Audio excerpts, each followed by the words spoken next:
ये एक इलेक्ट्रॉनिक उपकरण है जो हमारे द्वारा दिए गए निर्देश पर डेटा को प्रोसेस करके परिणाम को बड़ी कुशलता से सूचना या आंकड़ों के रूप में प्रदान करता है।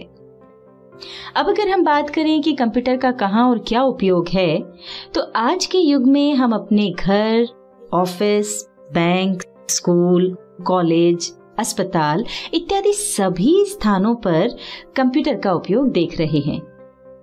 जैसे कि लाइब्रेरी में किताबों की जानकारी रखने के लिए, बैंक में हिसाब किताब रखने के लिए, रेलवे स्टेशन पर टिकट्स बनाने के लिए इत्यादि। कंप्यूटर की उपयोगिता बताने की बजाय हम शॉर्ट में ये कह सकते हैं कि ये हमारे दैनिक जीवन का अभिन्न अंग है और आज के युग में कंप्यूटर के बगैर जीवन ही संभव नहीं है। शुरुआत में लोगों को कंप्यूटर काफी रहस्यमयी और जटिल लगता है और वे इससे डरते भी हैं, लेकिन ये काफी आसान है और कठिन से कठिन काम भी आसानी से निपटा लेता है।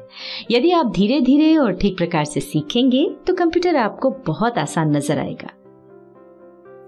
अब आपको बता देते हैं कंप्यूटर कितने प्रकार के होते हैं। मुख्यतया कंप्यूटर 4 प्रकार के होते हैं: डेस्कटॉप कंप्यूटर, लैपटॉप, टैबलेट और स्मार्टफोन। डेस्कटॉप कंप्यूटर्स घर, दुकान, स्कूल, कॉलेज आदि में उपयोग किए जाते हैं। ये डेस्क या टेबल पर रखे होते हैं, इसलिए इन्हें डेस्कटॉप कंप्यूटर कहते हैं। जब इन्हें व्यक्तिगत उपयोग में लिया जाता है तो इन्हें पीसी यानी पर्सनल कंप्यूटर भी कहते हैं। फिर है लैपटॉप। ये एक छोटा सा निजी कंप्यूटर होता है जो डेस्कटॉप कंप्यूटर का एक विकसित रूप है। ये बैटरी द्वारा संचालित होता है और इसकी बैटरी बिजली से चार्ज की जाती है। इसे आसानी से एक स्थान से दूसरे स्थान जैसे कॉलेज, ऑफिस, एरोप्लेन या अन्य किसी भी स्थान तक ले जाया जा सकता है। लैपटॉप को नोटबुक कंप्यूटर भी कहते हैं क्योंकि ये एक नोटबुक के साइज का होता है और उसी की तरह फोल्ड भी किया जाता है। इसका उपयोग डेस्कटॉप की तरह ही किया जाता है। तीसरा टाइप है टैबलेट। ये एक पोर्टेबल यानी आसानी से ले जाने योग्य एक वायरलेस कंप्यूटर है। ये पर्सनल कंप्यूटर का ही एक रूप है। इसमें टच स्क्रीन का इस्तेमाल होता है। ये लैपटॉप से छोटा और हल्का होता है, लेकिन मोबाइल फोन से बड़ा और भारी होता है। फिर आता है स्मार्टफोन। वर्तमान में ये कंप्यूटर का ही एक छोटा रूप है।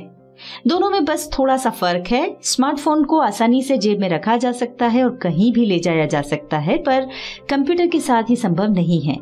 इसी तरह कुछ काम ऐसे हैं जो कंप्यूटर पर आसानी से किए जा सकते हैं, जबकि मोबाइल पर या तो वे करना संभव ही नहीं है या फिर थोड़ा कठिन है।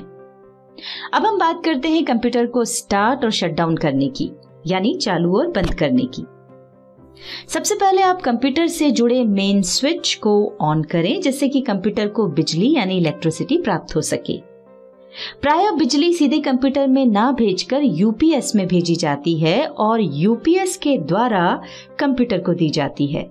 यूपीएस में एक बैटरी लगी होती है जो अचानक बिजली के जाने पर कंप्यूटर को कुछ समय तक बिजली देती रहती है, जिससे कि आप अपने हाथ का काम पूरा कर सकें और कंप्यूटर को भी अचानक बिजली जाने से कोई नुकसान ना हो। कुछ स्थानों पर पावर कट से बचने के लिए इन्वर्टर्स लगे होते हैं। वहां पर यूपीएस का उपयोग करने की जरूरत नहीं होती है। यूपीएस के बाद हमें सीपीयू ऑन करना होता है। इसे कंप्यूटर का ब्रेन भी कहा जाता है। सीपीयू में एक बड़ा सा पावर बटन लगा होता है। हम जैसे ही उसे दबाकर चालू करते हैं, सीपीयू की लाइट जलने लगती है और हमारा सीपीयू ऑन हो जाता है। सीपीयू के बाद मॉनिटर ऑन करना होता है और ये टीवी के आकार का होता है। मॉनिटर ऑन करने के लिए मॉनिटर के नीचे की ओर एक बटन होता है, उसे प्रेस करना पड़ता है। मॉनिटर ऑन करते ही कुछ समय के लिए मॉनिटर की स्क्रीन ब्लैक रहती है और फिर कुछ समय की प्रोसेसिंग के बाद कंप्यूटर स्टार्ट हो जाता है। जब हमारा कंप्यूटर स्टार्ट हो रहा होता है, उस दौरान स्क्रीन पर एक छोटा सा गोल सर्कल घूमता हुआ दिखाई पड़ता है। जब तक ये छोटा सर्कल घूमता है, मतलब हमारे कंप्यूटर की प्रोसेसिंग चल रही है। प्रोसेसिंग के बीच हमें कंप्यूटर को यूज नहीं करना चाहिए और जैसे ही मॉनिटर स्क्रीन पर आइकॉन्स दिखाई देने लगे और छोटा सर्कल दिखाई देना बंद हो जाए, तो समझिए आपका कंप्यूटर उपयोग करने के लिए तैयार है। आइए अब बात करते हैं कंप्यूटर को शट डाउन करने की। इसे सीधे बंद नहीं करते और यदि हम ऐसा करेंगे तो हमारा कंप्यूटर डैमेज हो सकता है। कंप्यूटर को बंद करने के लिए स्क्रीन के लेफ्ट साइड में नीचे कॉर्नर पर एक स्टार्ट बटन होता है।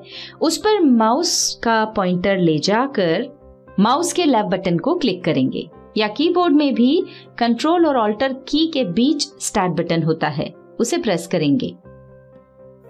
ऐसा करते ही स्टार्ट मेन्यू ओपन हो जाएगा। उस मेन्यू में राइट साइड पर बॉटम में एक शटडाउन ऑप्शन दिखाई पड़ेगा।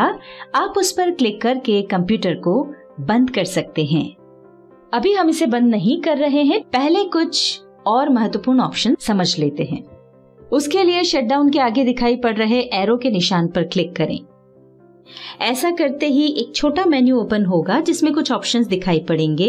इनमें से 2 मुख्य हैं। पहला है रीस्टार्ट। किसी भी कारण से अगर कंप्यूटर हैंग हो जाता है यानी काम करना बंद कर देता है तो उसे फिर से चालू करने के लिए रीस्टार्ट पर क्लिक करते हैं। ऐसा करते ही कुछ ही सेकंड्स में कंप्यूटर फिर से स्टार्ट हो जाता है। और दूसरा है स्लीप। जब हम कंप्यूटर पर कुछ काम कर रहे होते हैं और बीच में कुछ समय के लिए रुकना चाहते हैं तो उसके लिए कंप्यूटर के शटडाउन के स्थान पर स्लीप पर क्लिक करके कंप्यूटर को स्लीप मोड में डाल देते हैं। और जब हम उसे वापस चालू करना चाहते हैं तो सीपीयू के पावर बटन को प्रेस करके फिर से चालू कर सकते हैं। ऐसा करने से हम जो काम छोड़कर गए थे वो उसी स्थिति में हमें वापस मिल जाता है। एक महत्वपूर्ण बात ध्यान रखें, कंप्यूटर को बंद करने के लिए सीपीयू के पावर बटन को प्रेस करने की जरूरत नहीं होती है। जैसे ही हम शटडाउन पर क्लिक करते हैं कंप्यूटर बंद हो जाता है। उसके बाद हमें मॉनिटर ऑफ करना होगा और उसके बाद यूपीएस को भी ऑफ कर देंगे और सबसे आखिर में हम मेन स्विच ऑफ करेंगे।